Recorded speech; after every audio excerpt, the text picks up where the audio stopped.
Hello dear students. मेरा नाम अनिल कुमार श्रीवास्तव है।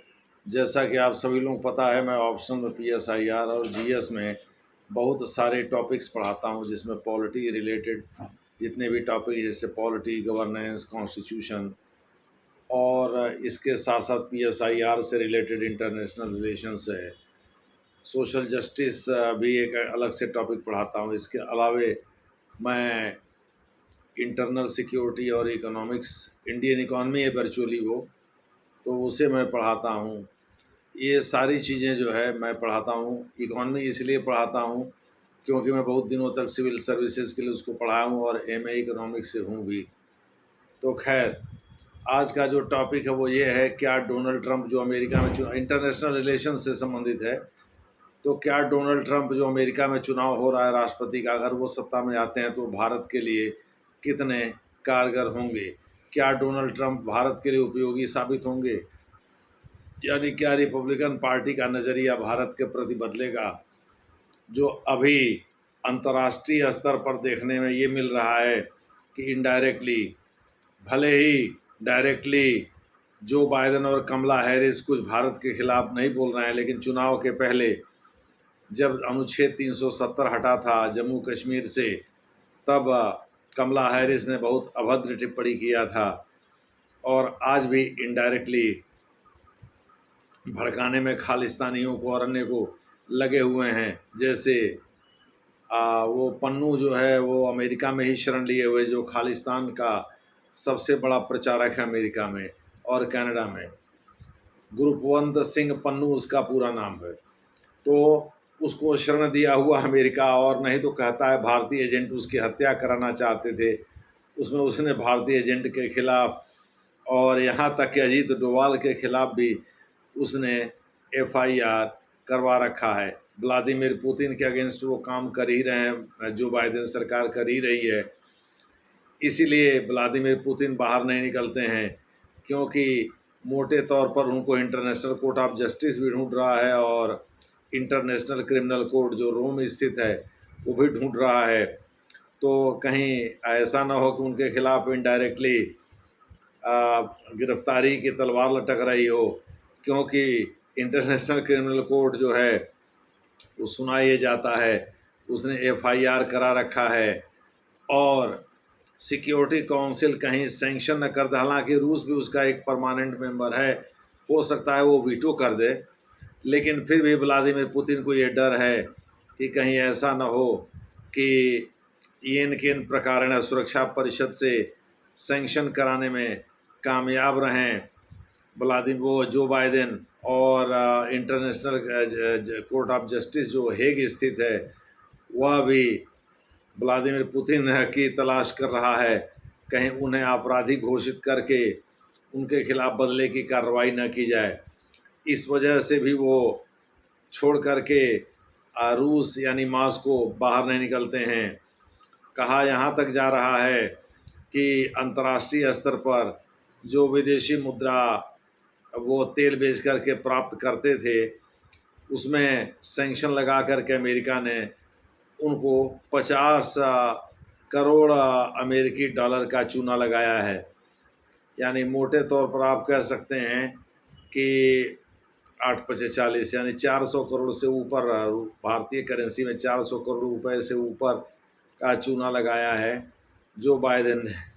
मोटे तौर पर आप ये कह सकते हैं कि व्लादिमीर पुतिन को अंतर्राष्ट्रीय स्तर पर अलग थलग करने का काम जो बाइडेन की सरकार ने किया है, और शायद इसीलिए व्लादिमीर पुतिन और गुस्साए हुए हैं और ईरान के साथ जो उनका गठजोड़ बढ़ता जा रहा है या चीन को जो अपने पाले में लाने की कोशिश कर रहे हैं, वो शायद इसीलिए है क्योंकि व्लादिमीर पुतिन चाहते हैं कि अमेरिका को किसी भी तरह से, खास करके डेमोक्रेट को, वहाँ से अपदस्थ किया जाए और रिपब्लिकन की सरकार बनाई जाए।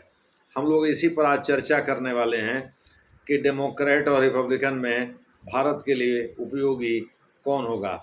मेरा मानना है कि रिपब्लिकन का इतिहास निक्सन तक चौपट भले ही रहा हो, लेकिन निक्सन के बाद चाहे वो जिमी कार्टर की सरकार हो, चाहे रोनाल्ड रीगन को छोड़ दिया जाए और जॉर्ज डब्ल्यू बुश सीनियर को छोड़ दिया जाए, तो बिल क्लिंटन हालांकि वर्ष 2000 में डेमोक्रेट होते हुए उन्होंने वर्ष 2000 में पहले ऐसे शख्स थे जिन्होंने कश्मीर को विवादित क्षेत्र मानने से इनकार कर दिया था, और उसके बाद ही अमेरिका का नज़रिया भारत के प्रति बदलने लगा था।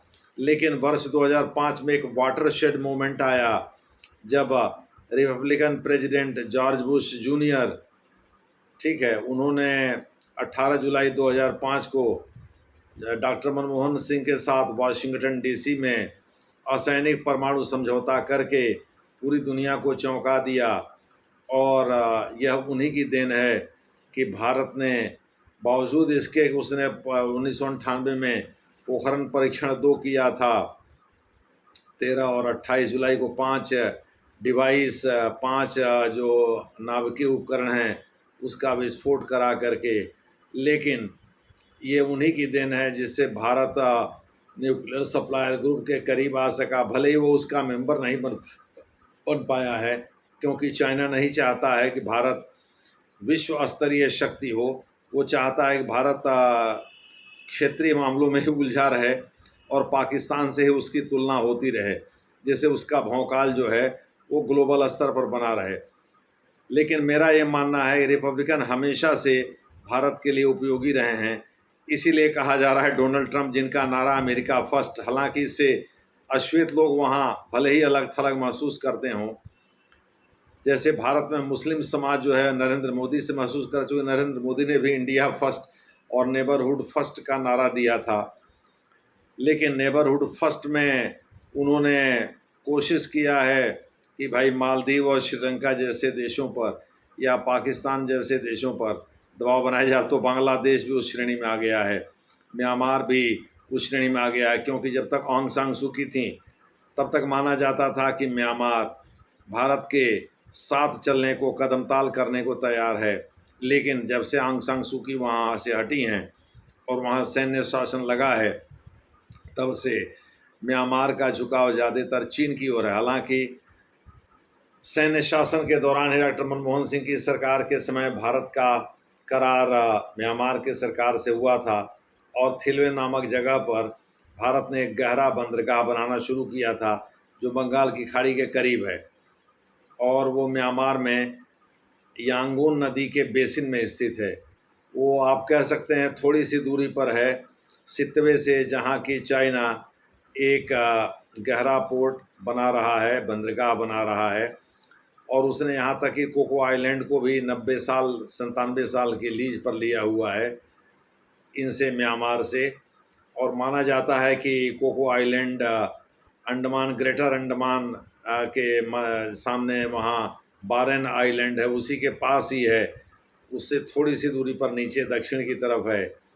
तो बारेन आइलैंड भारत के पास है, तो वहाँ चीन ने इसलिए ले रखा है लीज पर कोको आइलैंड को कि वह वहाँ ट्रांसमिशन सेंटर लगाकर भारत की गतिविधि पर, यानी नेवल गतिविधि पर, जो समुद्री घटना है उस पर हलचल जो भी है उस पर नज़र रख सके। हालांकि भारत ने वहाँ ये क्या कहते हैं, कलादान नदी पर एक ट्रांसपोर्टेशन का अधिकार प्राप्त करके, परिवहन, ट्रांजिट परिवहन का रूट का अधिकार प्राप्त, यानी पारगमन परिवहन अधिकार प्राप्त करके, और यानी वह नदी मिजोरम से होते हुए बहती है और म्यांमार में जाकर के गिरती है। तो कलादान प्रोजेक्ट को एक बहुत बड़ी सफलता मानी जा रही है, साथ ही थिलवे प्रोजेक्ट को भी एक बहुत बड़ी सफलता मानी जा रही है। तो डॉक्टर मनमोहन सिंह के समय ही भारत ने ये सब हासिल कर लिया था, और इससे माना जाता है काफ़ी हद तक म्यांमार जो है वो चाइना के इस विवादित समझौते को कमज़ोर करने में कामयाब रहा। आप यूँ कह सकते हैं भारत कामयाब रहा। तो खैर, हम लोग चर्चा करेंगे कि व्लादिमीर पुतिन जो भी कर रहे हैं, क्या उसमें भारत का हित है, यानी वो ईरान का सहयोग कर रहे हैं, जबकि भारत इजराइल की ओर झुका हुआ है। हालांकि इजराइल और ईरान दोनों उसके मित्र हैं। तो क्या डोनाल्ड ट्रंप के आने से तस्वीर बदल जाएगी, यानी क्या रिपब्लिकन का बोलबाला होगा अमेरिका में, तो तस्वीर बदल सकती है। हम लोग इसी पर चर्चा करने वाले हैं।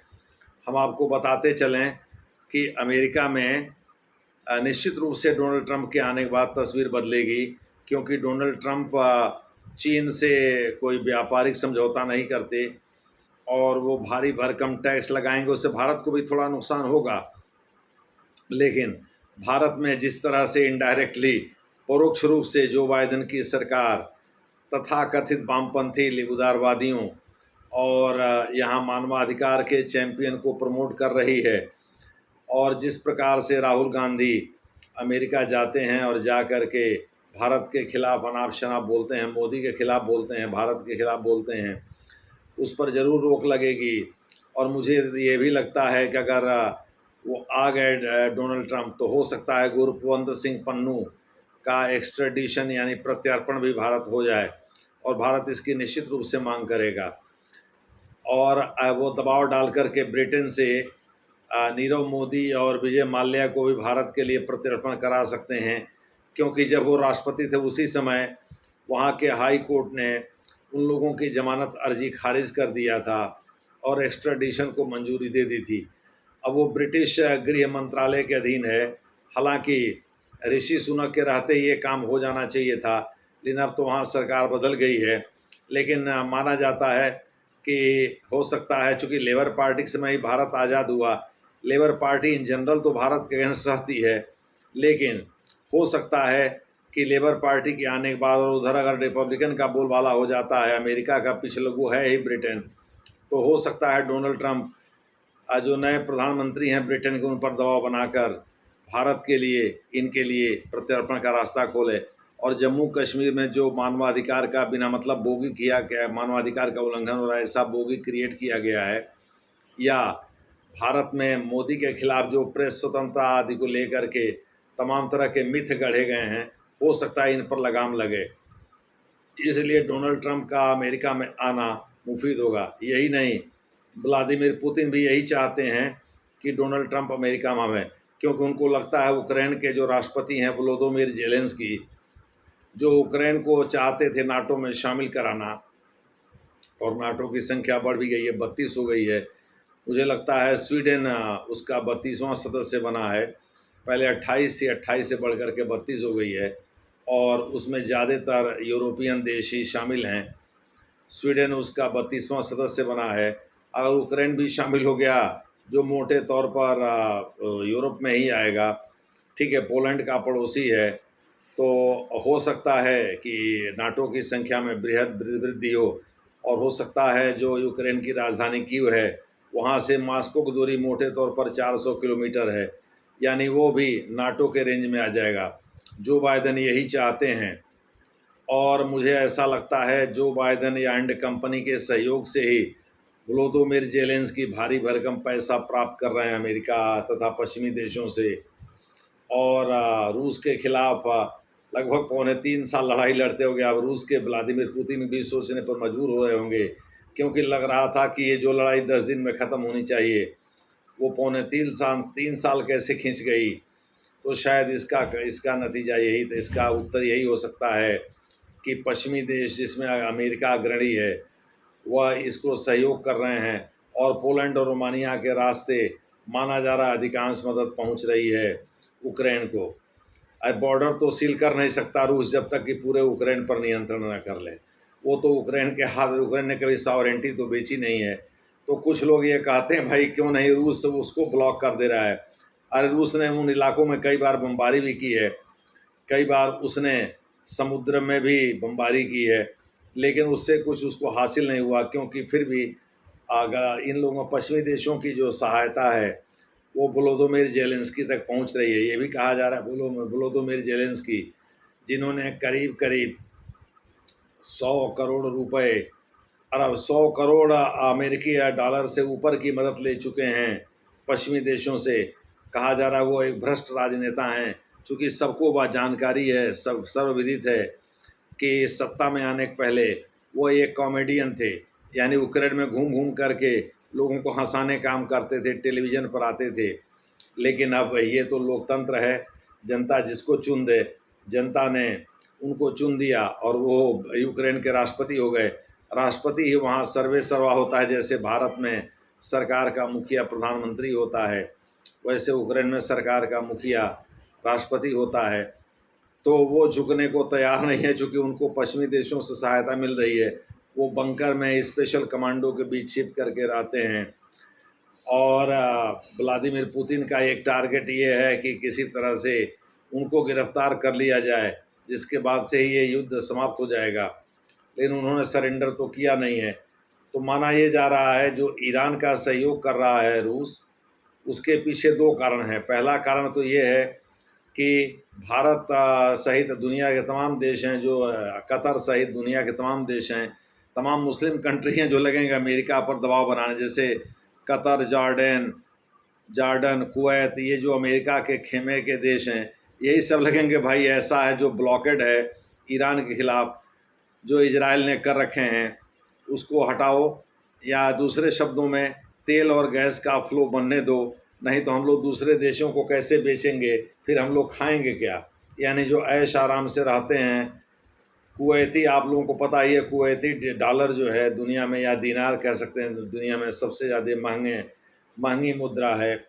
शायद इसीलिए महंगी है क्योंकि उसकी इकॉनमी बहुत ज़बरदस्त है, और वो जो छोटा सा देश है लेकिन ज़्यादातर उसके पास पैसा तेल, कच्चा तेल और गैस बेच करके ही आता है, और उनमें एक बड़ी हिस्सेदारी ईरान से आने वाले गैस की। अगर मान लीजिए ईरान से ना भी आवे तो वही हार्मूज जो जलडमरू मध्य है, वो अगर वो ब्लॉक हो जाता है, चाहे इजराइल कर दे, चाहे ईरान खुद ही कर दे, तो गल्फ़ कंट्रीज से जो जहाज़ आते जाते हैं जो कच्चे तेल लेकर 80% चीन पहुंचते हैं, इसी के आसपास भारत भी आयात करता है, ये सब बंद हो जाएगा।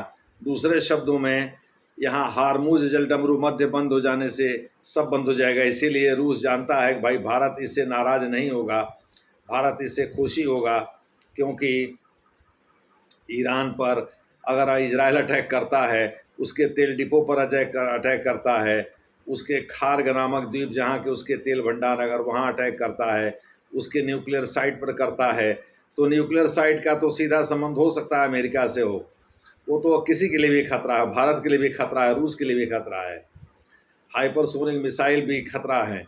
लेकिन तेल जो है वो भारत के लिए मुफीद है, गैस भारत के लिए ज़रूरी है, क्योंकि भारत ज़्यादातर अपनी इकॉनमी को चलाने के लिए तेल और गैस पर ही निर्भर होता है। और यहाँ आम जनता ऐसे ही मोदी जी से खफा थी तीसरे टर्म में। जाहिर है 2029 में होने वाले चुनाव में मोदी जी को हरा देगी, जो वो चाहते नहीं हैं। इसीलिए अभी तक कच्चे तेल के दाम बढ़े नहीं, अन्य चीज़ों के दाम भले ही बढ़ाए गए हैं, जैसे सब्जियां इस समय महंगी हो गई हैं तो सरकार दलील बरसात के कारण हुआ है, तेल भी कच्चा, ये सरसों का तेल महंगा हो गया है, इसी प्रकार से दलहन महंगा हो गया है, यानी आवश्यक तमाम चीज़ें जो हैं महंगी हो गई हैं। दाल चावल की महंगाई तो जो है सो है ही। तो मोटे तौर पर अब मोदी जी का कहना यह है कि भाई दुनिया में गेहूं की सप्लाई करने वाला एक बड़ा देश था यूक्रेन इस समय युद्ध में लगा हुआ है, और तेल की सप्लाई करने वाला ईरान था, ईरान भी इस समय युद्ध में, यानी इजराइल के साथ जो है उसकी इस समय तनातनी चली रही है। इजराइल जब भी अटैक करेगा तो फुल फ्लेज वार में अटैक कन्वर्ट हो जाएगा। ईरान ऑलरेडी इजराइल पर अटैक कर चुका है अपने मिसाइलों और उससे। तो रूस जानता है कि भाई भारत अगर ईरान के साथ हम खड़े होंगे तो भारत नाराज़ नहीं होगा। हालांकि रूस इस समय चीन पर डिपेंडेंट है आर्थिक सहयोग के लिए, इसीलिए भारत के मामले में जब चीन कोई विरोधी रुख अख्तियार करता है तो रूस चीन पर दबाव नहीं बना पाता। भारत की इकॉनमी इतनी मजबूत नहीं है कि वो रूस के साथ समझौता करके रूस की मदद करे। इसमें दुनिया बदल भी गई, इंदिरा गांधी के ज़माने की बात तो है नहीं। भारत को रूस और अमेरिका दोनों को साधना है, तो कम से कम ये तो है ना इनडायरेक्टली, भले ही जो बाइडेन और कमला हैरिस भारत के खिलाफ काम कर रहे हैं या भारत के खिलाफ काम करने वाले तत्वों को इनकरेज कर रहे हैं, लेकिन सीधे अपने तो कोई कमेंट करने से बच रहे हैं। इसीलिए भारत माना जा रहा है, भारत इनडायरेक्टली सपोर्ट कर रहा है डोनाल्ड ट्रंप को, क्योंकि डोनाल्ड ट्रंप माना जा रहा आएंगे तो न केवल रूस के लिए उपयोगी होंगे, हो सकता है यूक्रेन पर दबाव बनाकर वो युद्ध समाप्त ही करा दें और पश्चिमी देशों से कहा दें भाई कोई मदद नहीं देना है यूक्रेन को, यूक्रेन अपने आप घुटने के बल आ जाएगा। चीन के खिलाफ रहते ही हैं वो, जो भारत चाहता है और हो सकता है इजराइल और ईरान के बीच भी युद्ध न हो।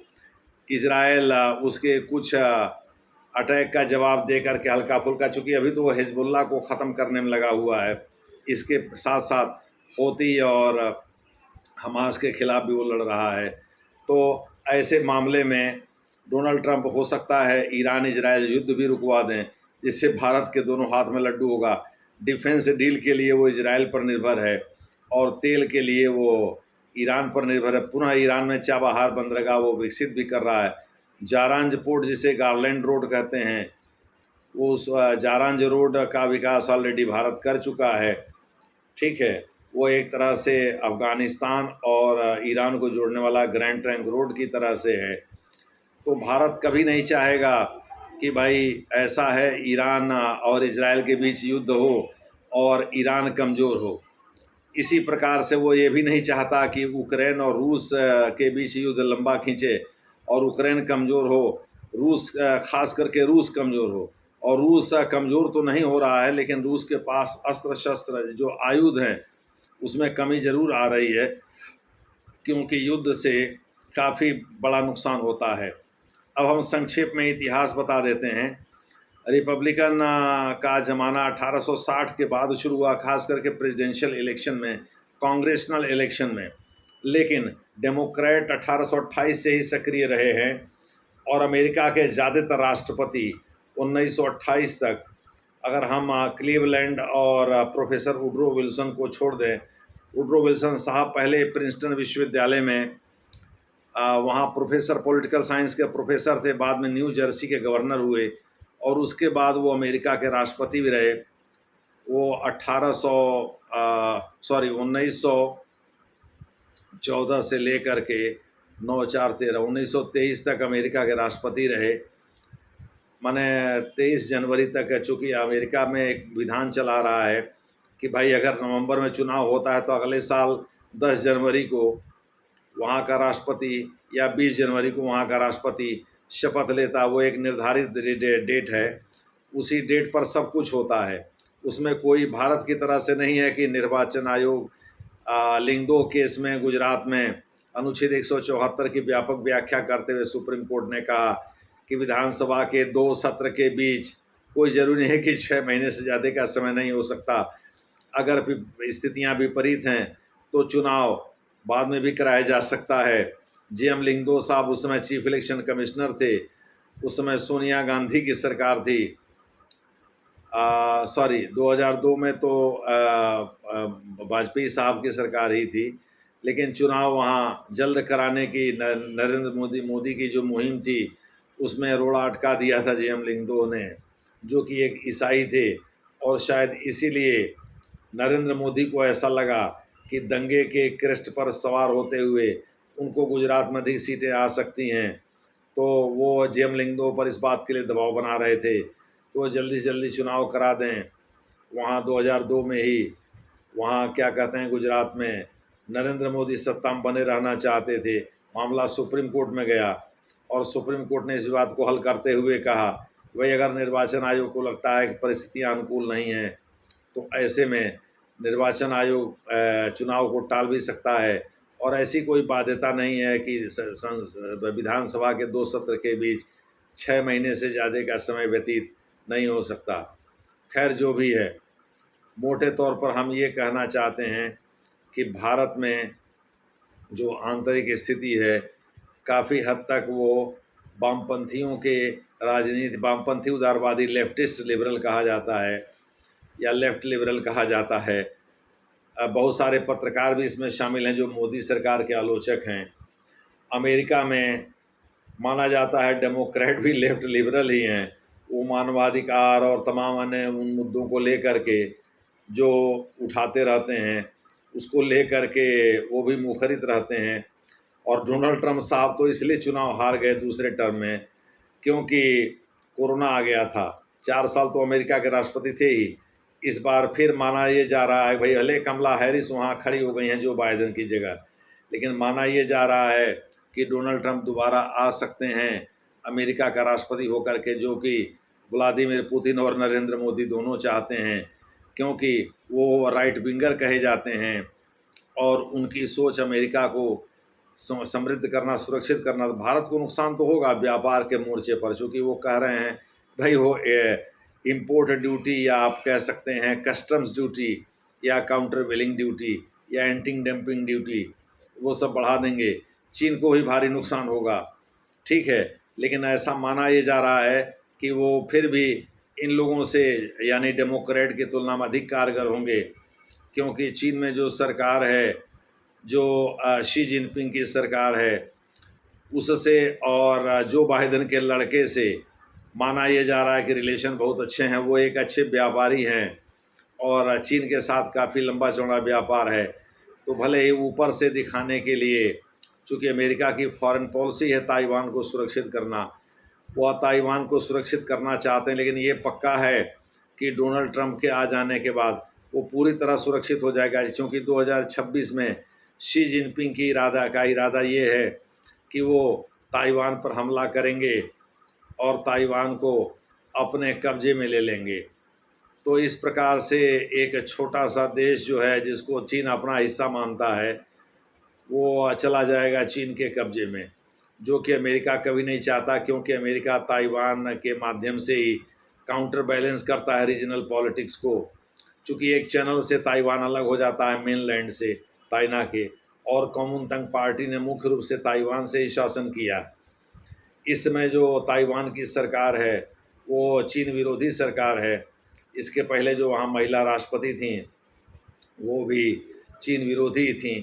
वहाँ के राजनेता मोटे तौर पर या वहाँ के लोग चीन का हिस्सा खुद को मानते ही नहीं। ऐसे में अमेरिका ही एक है जो कि काउंटर बैलेंस कर सकता है चीन को, क्योंकि ताइवान के पास ही इंडोनेशिया है, इंडोनेशिया के पास मलक्का जलडमरू मध्य है जो जावा और सुमात्रा के बीच है। और माना ये जा रहा है कि यह हाईली मतलब मोस्ट मिलिटराइज्ड जोन है। यहाँ सबसे ज़्यादा सेना रहती है या सबसे सैन्यीकृत क्षेत्र है जो अमेरिका के कब्जे में है। और इंडोनेशिया को भी अमेरिकी खेमे का ही देश माना जाता है। वह भी, ब्रुनेई भी, सिंगापुर, मलेशिया, ये सब जो हैं मोटे तौर पर यही चाहते हैं अंदर अंदर कि किसी तरह से चीन कमज़ोर हो। यहाँ तक कि फिलीपाइंस भी यही चाहता है। भले ही फिलीपाइंस का जो इसके पहले राष्ट्रपति था उसने बराक ओबामा को भर भर के गाली दिया, लेकिन इसके बावजूद जो है फिलीपाइंस को भी अमेरिकी खेमे का देश माना जाता है। उधर नॉर्थ कोरिया भी अमेरिका को हड़काता रहता है। माना जाता है कि चीन का वो छोटा एक गुंडा है जो चीन उसके कंधे पर बंदूक रख के चलाता है। तो चीन से जो रिश्ते हैं अमेरिका के वो मोटे तौर पर ठीक तो नहीं हैं, लेकिन ये दोनों युद्ध करेंगे आमने सामने, इसकी भी संभावना बहुत कम दिखती है। किसी दूसरे देश के नाम पर भले टकरा जाएं इनडायरेक्टली, वो दूसरी बात है। अब जैसे ईरान का चीन भी सपोर्ट कर रहा है इनडायरेक्टली, पैसे रुपए से सपोर्ट कर रहा है, रूस को भी पैसे रुपए सपोर्ट कर रहा है, ईरान को भी। लेकिन अमेरिका फिर भी इस मामले में, चूँकि नाटो बहुत बड़ा संगठन है, सैन्य संगठन है, और वो पश्चिमी देश ज़्यादातर उसमें यूरोप के ही सदस्य हैं, यूरोप के ही देश सदस्य हैं। तो ऐसे में माना ये जा रहा है कि डेमोक्रेट कभी नहीं चाहेंगे कि यूक्रेन और रूस का विवाद सुलझ जाए, क्योंकि वो चाहते हैं व्लादिमीर पुतिन इसी में परेशान रहें। और पिछले चुनाव में भी व्लादिमीर पुतिन यही चाहते थे कि जो बाइडेन सत्ता में ना आवें, यानी डेमोक्रेट सत्ता में ना आवें, किसी भी तरह डोनाल्ड ट्रंप ही आवें। हालांकि नैन्सी पेलोसी जो कि वहाँ हाउस ऑफ रिप्रेजेंटेटिव की स्पीकर रही हैं, वह अभी डेमोक्रेट सपोर्टर ही हैं और वो जो बाइडेन को खुल करके सपोर्ट करती हैं। लेकिन वो भी नहीं चाहती कि डोनाल्ड ट्रंप आए। लेकिन इसके बावजूद डोनाल्ड ट्रंप का पर ख़ास करके जो कैलिफोर्निया में अटैक हो गया, उनके कान में गोली लगी, तब से भले ही डिबेट वगैरह में वो पिछड़ गए हों कमला हैरिस से, लेकिन तब से ये माना जा रहा है कि डोनाल्ड ट्रंप की लोकप्रियता बढ़ी है और डोनाल्ड ट्रंप ज़्यादा चांस है कि अमेरिका में दोबारा सत्ता में आ सकते हैं। हालांकि ये अनुमान ही है, सर्वे हमेशा ही गलत होते हैं। देखते हैं आगे क्या होता है। धन्यवाद।